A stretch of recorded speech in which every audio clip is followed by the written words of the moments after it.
Welcome. One of the questions I often get asked when working with leadership teams and individuals is, why do people behave the way they do? Most of us find it difficult to understand behavior of others, especially when it differs from our own. Equally, most of us find it difficult to explain why we behave the way we do, especially when that behavior seems contrary to what is in our best interests.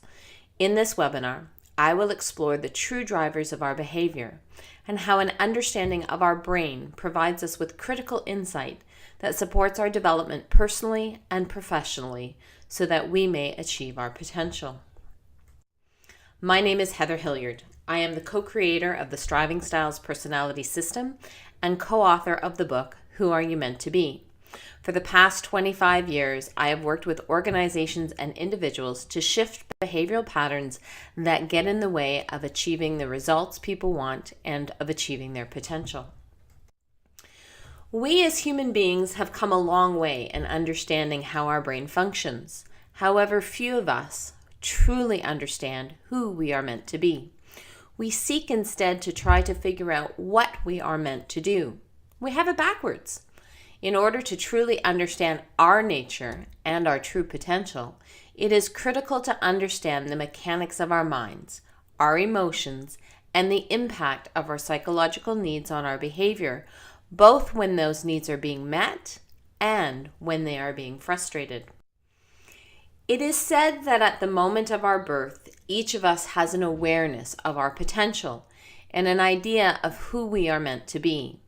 In the next moment, this awareness disappears into the unconscious, where it becomes our task to uncover it during our lifetime. Our brains contain the roadmap for discovering who we are meant to be, which is hardwired from birth. We easily see the nature, personality, and emotional blueprint in a child from a very young age. While conditioning impacts our personality, it doesn't change the way our brains process information and the emotional needs that must be met in order for us to feel secure and ultimately to thrive. So why, when we have this blueprint for achieving our potential, we fail to do so?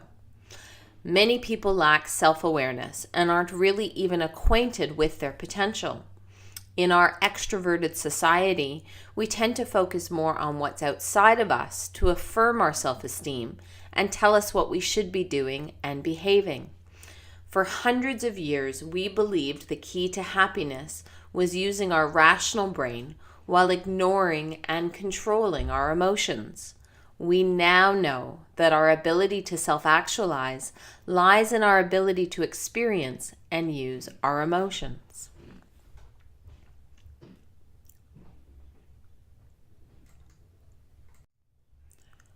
So what's driving your behavior? Are you aware of how your emotions influence you? Do you know what you need in order to be truly satisfied? If not, you live at the mercy of your emotions, doing what you feel like doing instead of what you actually want to do and need to do in order to achieve your potential. When you understand the mechanics of your mind, you are clearly in the driver's seat. You are able to decide what you want to do instead of being held hostage by your emotional reactions. Understanding the mechanics of your mind means you know how your brain is organized, how your needs and emotions influence your behavior, and how fear stops you when you are living from what we call your self-protective system. You also understand how to strengthen your authentic self, shift to your desired behaviors, and stay on track to become the person you are meant to be. Like most people, you probably believe that your behavior is driven by your thoughts. You might even have difficulty believing your emotions are responsible for many of the decisions you make. But think about it. If we were truly driven to behave by our thoughts, we would be doing everything we decide to do, or know what is right to do. Just think about all of the times you've told yourself, I will never do that destructive behavior, eating ice cream, going out with that kind of person again, Or consider those New Year's resolutions that fell by the wayside by the middle of January. Think about how often you do what you feel like doing, or make decisions because you are afraid something negative will happen to you if you do what you want to. You easily see how true it is that it's our emotions that are driving our behavior. We are all driven by powerful psychological needs. These needs must be met for us to feel secure and to achieve our potential. When our needs are met, we are poised for growth and development. When our needs are not met, behavior is more instinctual and emotionally charged, and at times destructive rather than productive. I remember once being asked by my business partner, well, what is it that you need? And I honestly couldn't answer the question. There was a part of me that wanted to say, well, really, there's nothing that I need. But the reality is, and what we now understand about the human mind and how the brain is organized, there are actually 8 distinct psychological needs, each rooted in the different functions of our brain. And how it is that our brain is organized determines which of these 8 distinct psychological needs is actually driving our particular behavior. So how is your brain organized? The fact is that our brains are organized to process information and make decisions in a particular way. They are also wired to react emotionally. Understanding how our brain is hardwired actually helps you to decide what function or part of the brain you need to use, how to delay gratification and manage emotions, and what it is that you must actually do to leverage your brain organization in order to achieve your potential. So how do you learn how your brain is organized? Well, it's pretty simple these days. Assessments that sort personality into functional preferences have been around for almost a century. The Striving Styles personality system goes beyond other personality type assessments, helping you also understand those emotional needs I talked about earlier that drive your behavior and how to develop and integrate your brain over time in order to achieve your potential. Our brain has 4 functional quadrants. 2 of these quadrants are on the left, and 2 of these quadrants are on the right. Probably heard of people talking about whether or not they're left-brained or right-brained. We go further with this to say 2 of the quadrants are located in proximity to the prefrontal cortex, which we call the rational brain. The other 2 quadrants are located closer to the limbic system, which we call the emotional brain. Each quadrant of the brain serves a particular purpose, has a unique set of talents and abilities that are rooted in that particular quadrant of the brain, and each quadrant of the brain has particular emotional needs that are connected to it. So let's start understanding the 4 quadrants of the brain. Starting from the left rational quadrant of the brain, this quadrant is what we use for making decisions. Its sole purpose is to decide what something is, where it belongs, what its relative usefulness is, and what the priorities for attention are. It's objective, it's logical, and principled. It sees the world in terms of data points. It creates a complete ideology of how the world should operate by developing principles, laws, and structures, and then sorting everything in that external world accordingly. It helps us to consider objectively and dispassionately what needs to be done, how soon it needs to be done, and who must do it. It processes information in a very reasoned and logical fashion, allowing us to decide things pragmatically. It decides where we need to place our effort in order to achieve our goals. It has an impersonal, systematic basis for focusing attention. If the left rational brain could talk, it would say things like, hey, nothing personal, but I'm sorting you into the plumbers category and also into the people who live on my street category. Or, You wear crystals, long skirts, and sandals like my Aunt Betty. You're a new age sort of person. The left rational brain doesn't feel any particular way about all this information. It just goes about its tidy analytical way, keeping track of what's what. Probably one of the highest profile examples of someone who lives predominantly out of their left rational brain would be Donald Trump, and who clearly is defining in his world what is right, the way it should be, and sorting people into those who get to stay and those who must go. He's drawing boundaries and lines in the sand. And these are all activities that are rooted in this upper left rational quadrant of the brain.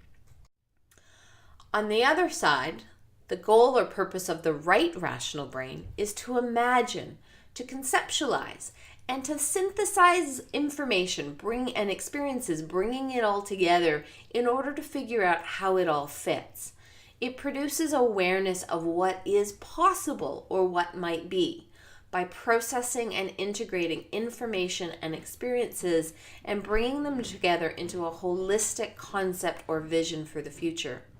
It is with this part of the brain that we develop foresight and the ability to imagine a future that is very different from our present. Our right rational brain envisions the world the way we desire it to be and formulates ideas about how to bring this vision to life.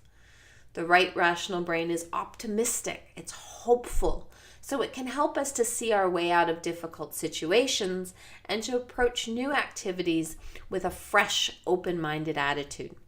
It provides us with the ability to see the potential in things and to view the world as rich with endless possibilities. If the right rational brain could talk, it would say things like, I know you're currently working as a house painter, but I can see you have the potential to become an artist.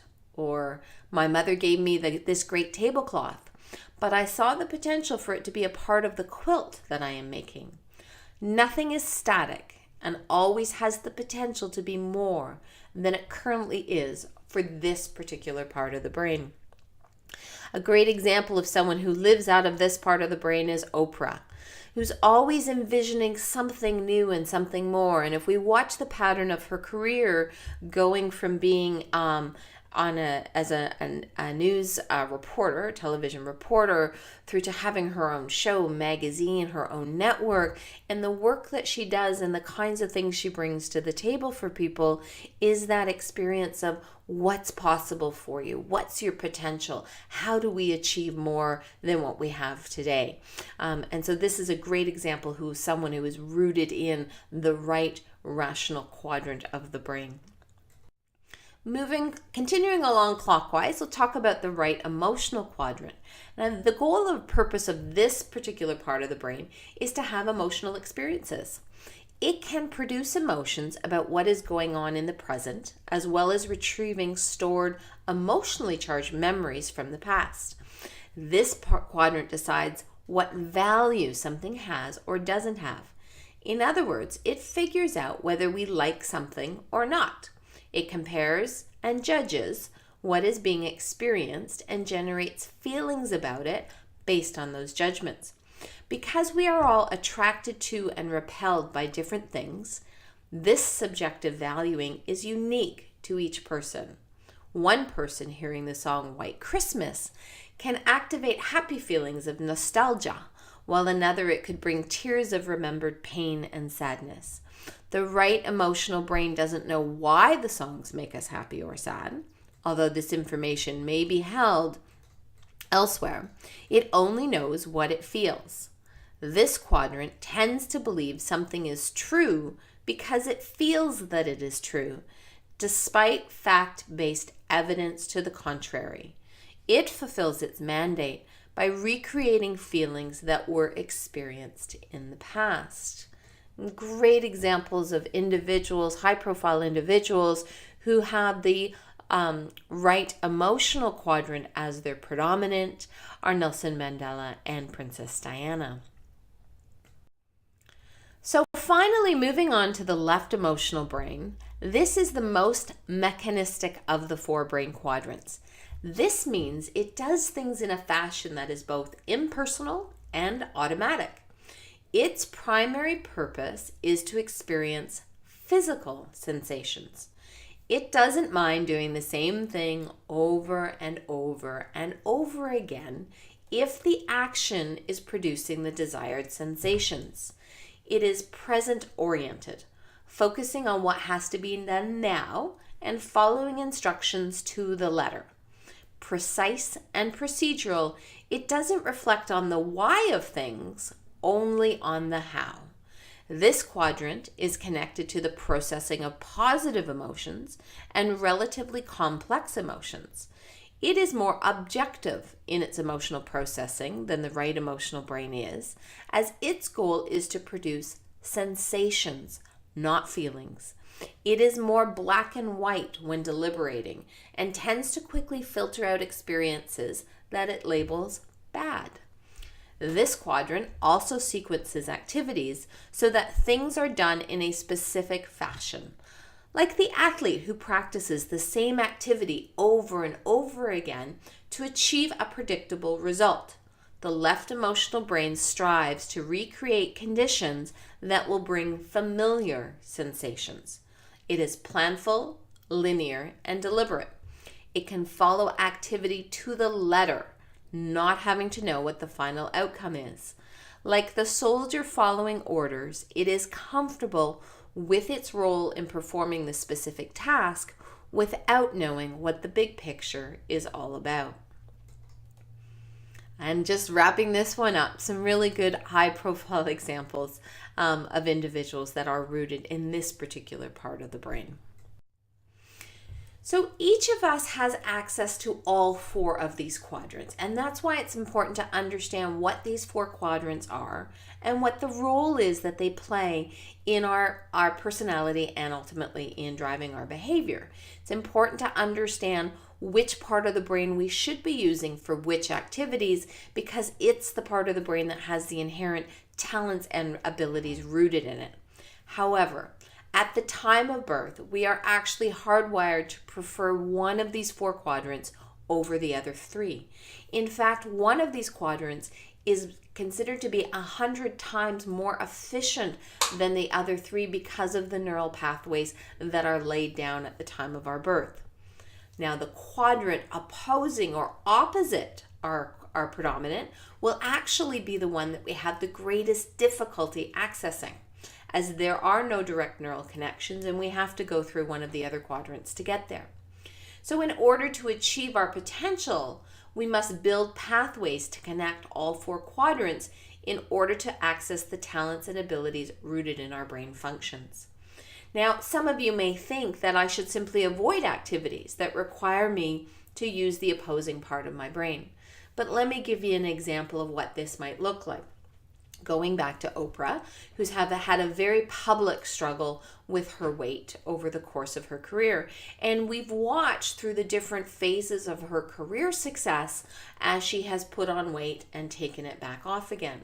Now, one of the things that's important to remember is that Oprah is rooted in the upper right rational brain. So this is the part of the brain that goes after what is possible and what we can see as being the potential for us in this world and for us to create. The opposing quadrant for Oprah's brain style is the sensing or experiencing part of our brain, which is rooted again down in the left emotional quadrant. That's the part of the brain that we use for following discipline, for attending to a particular experience, or for creating and repeating sensations that we find enjoyable. So what that will mean for someone with Oprah's brain organization is for all of that energy that is going out into the world to create and to build what is possible, the part of the brain that's used for following disciplines and routines that relate to diet and to health and to fitness are going to get dropped, because that's the part of her brain that she has the least amount of natural access to. So she has to work really hard to stay focused on that. So at times where her business, it feels more settled, she may actually have more energy and ability to hold on to those disciplines and those practices. But the moment she gets stretched or stressed, those disciplines, it's going to be harder to hang on to, so she's more likely to be seen as putting weight on. So again, each of the areas that we struggle with in our lives, we can bring this back to the quadrants of the brain. What part of our brain might we be struggling to use the talents from, and how can we work with that to build up new pathways in order to be more effective? So taking this a step further, we actually choose to use the function rooted in each of the quadrants in the brain in either the external world, so extroverting that particular function, or we use it in the inner world, so we introvert that function. As a result, there really are 8 functions in the brain, or 8 ways in which we will live out in terms of our personality organization. And any one of these 8 can be our predominant function. So in the chart you see before you, we show the archetypes of these 8 functions, brain organizations, or what we call the 8 styles. The 4 on the outside of the boxes are those styles using that function in the outer world. The 4 styles on the inside are those are the use of those 4 functions in an inner or an introverted way. So just understand that. And so in the striving styles, when we look at the 8 functions of the brain, again, one of these is going to be your predominant, but you will have 3 other that make up your entire brain organization. 2 of your styles in your brain organization will be introverted. 2 of them will be extroverted. Okay, so there's always a balancing in there. So each of the functions, each of the 8 functions, so the 4 brain functions plus whether we use it on an inner or an outer way, is represented by a striving style which has a predominant emotional need that must be met in order to feel secure. So going back to what we were talking about earlier about what really drives our behavior, as we come down to another level, yes, it's about our brain organization, but specifically it is about the emotional need that is rooted in that particular brain organization, or the 4 distinct needs that are rooted in that brain organization. And so those emotional needs must be met in order for people to feel secure. And it is our behavior that we bring into our lives that is all about getting that particular need met. So the emotional needs listed are what drives the actual behavior behind each of those styles. So going back to Oprah, just to continue with that example, Oprah has a need to be recognized. So she's the performer style as her predominant. And so that drive to be out, to be on the stage, to grow things, to make it bigger, whether it's in an entrepreneurial context, to perform an actual performing context, or even just in the impact people are having in their world, it is driven by the need to be recognized. So it's important to understand what that need is. I go back to the example of Donald Trump. Donald Trump is driven by a need to be in control. And that need to be in control of his external world is what will drive him to define it, to limit it, and to put restrictions on what is okay and what is not okay and the way the world should be according to Trump. That is all him acting from that place of getting the emotional need to be in control met.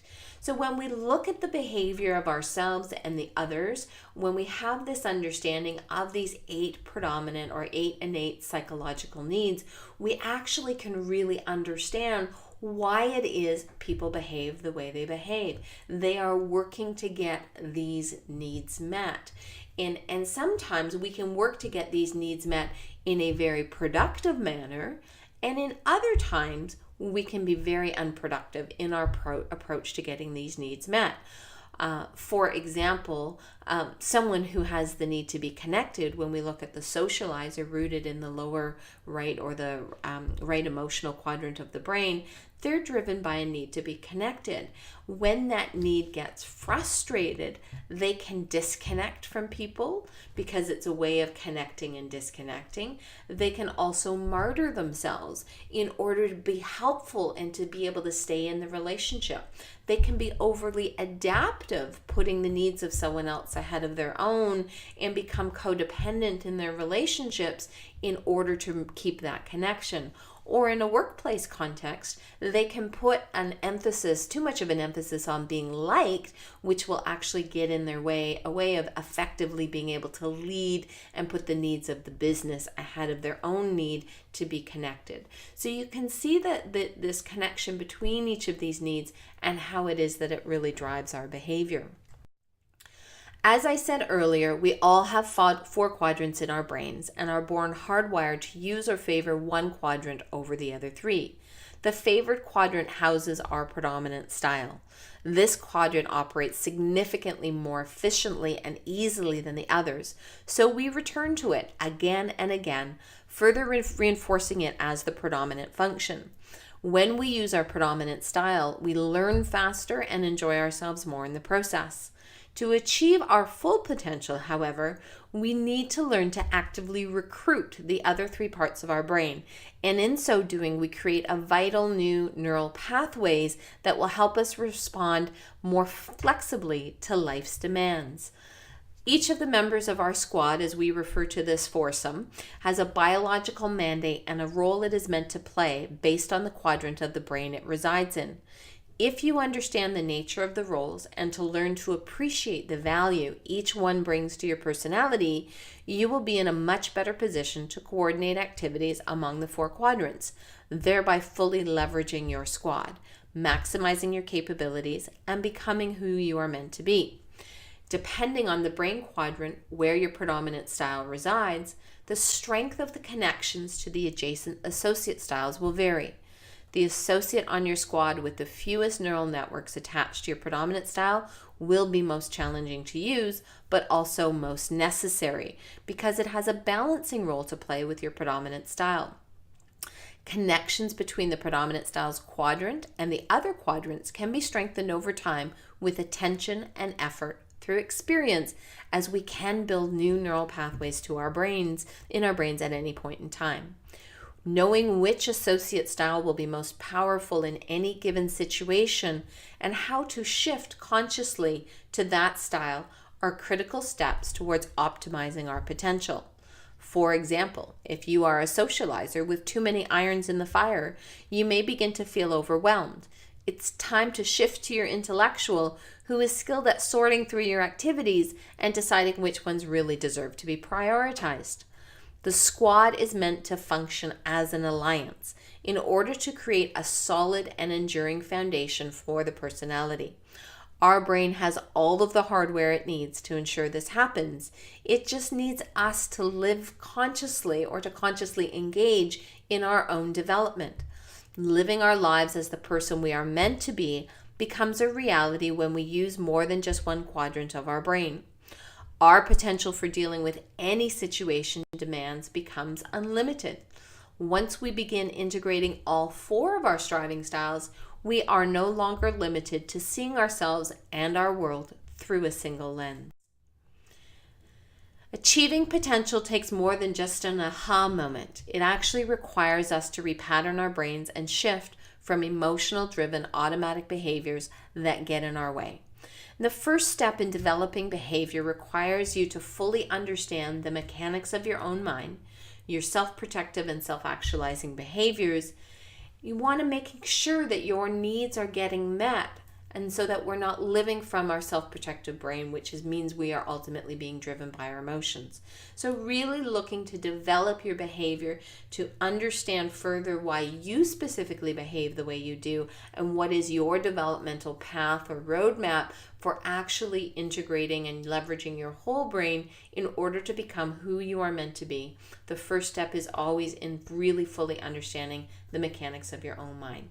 So for more information, find out about your brain style, check out whoareyoumeanttobe.com or order your copy of the book, which provides a lot more information about the model and about the system, including a mini self-assessment. Sign up to learn more. We have other webinars. We have other tips and techniques that we can email you if you join our newsletter and join our community. And of course, bring us in-house. We do offer all sorts of leadership development and coaching programs, career development programs, as well as individual counseling and support related programs that we can go take into organizations. Thank you for your time and your attention.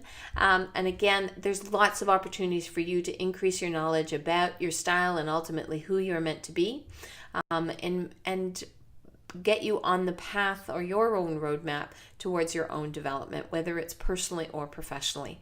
Thank you for taking your time to watch this webinar, and we hope you found the information helpful.